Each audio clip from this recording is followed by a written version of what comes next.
response. I'd love to hear what you say, and maybe just check some of those out too.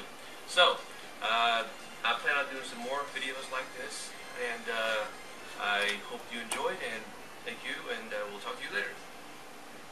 Video response. I think I will do that. I got my top NES games, non-classic NES games, right here. And I'm just going to start right here, and it's the Star Wars story. All three of them. I love them all. You have the Super Star Wars,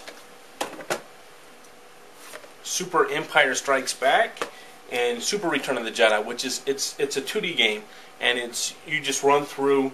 It's a side scroller, almost like a beat 'em up, only you're a Jedi, so it's fucking awesome. And there's a couple levels where you're other people, like your Leia, and like Return of the Jedi, you're Leia in the bounty hunter outfit, but really super fun. Me and my brothers, brother Billy and the other brother Kenny, spent a lot of time on these games. Really awesome games. Another game that I want to talk about that I feel is underrated. Recently, there was a video that I watched, and they rated it like the worst RPG of all time, and that's Lagoon. I loved this game when I was growing up, and when I seen that video, it prompted me to go get it again because I really wanted to play it one more time. I popped it in, and I still love this. And Brother Billy actually rebought it a couple months back, and I was kind of jealous of him then, but now I got it. Super awesome game. I got 4 more games, and they're all about the same. It's all superheroes. The first one is X-Men Mutant Apocalypse, another side-scroller game made by Capcom for the X-Men. Unfortunately, a lot of X-Men games that you hear on the Super Nintendo and regular Nintendo get bashed, and with just cause, like the Wolverine, the X-Men for the NES. Adamantium Rage is actually pretty good. But for the most part, older X-Men titles were not good, with the exception of this one. This one is actually really fun. You can choose between Cyclops, Wolverine, Beast, Psylocke, and Gambit, and they all have like their own special powers, and they all have their own little levels. Really super fun. I loved it. The end boss obviously is Magneto. Great boss. Super fun to beat. Really great game. If you have never checked this out, I highly recommend checking it out.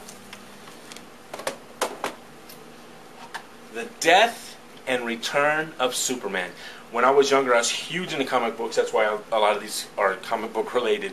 But I was huge into comic books. And I love this series, The Death and Return of Superman, the whole reign of Superman. I had them all at one point. I don't have them anymore, unfortunately. And I used to want to play this game really bad when I was younger, but never have until recently when I bought it. And I did go through and I beat it. And super awesome. It's a really great game. It's a side scroller. You can choose from the 4 Supermen that were around: the Eradicator, the Man of Steel, the Cyborg, and then Superboy. Super great game. I love this game so much. I'm really stoked it's in my collection. Spawn. You couldn't go anywhere in the 90s if you were a video game fan. Usually you were a comic book fan, and usually that meant you loved Spawn. Spawn was the shit. Created by Todd McFarlane right after they started their own the Image comic line. And this is another side-scrolling beat-em-up, and it looks fantastic. Love it. Love every single minute of it.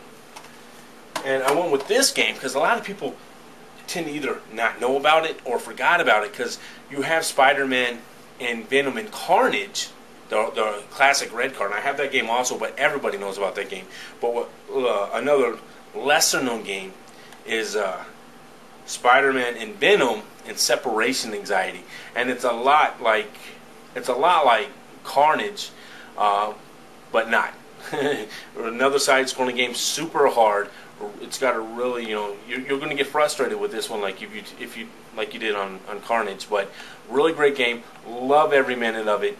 And those are my classic Super Nintendo picks for video response for Captain 8-Bit. Till next time, YouTube, stay up and game on.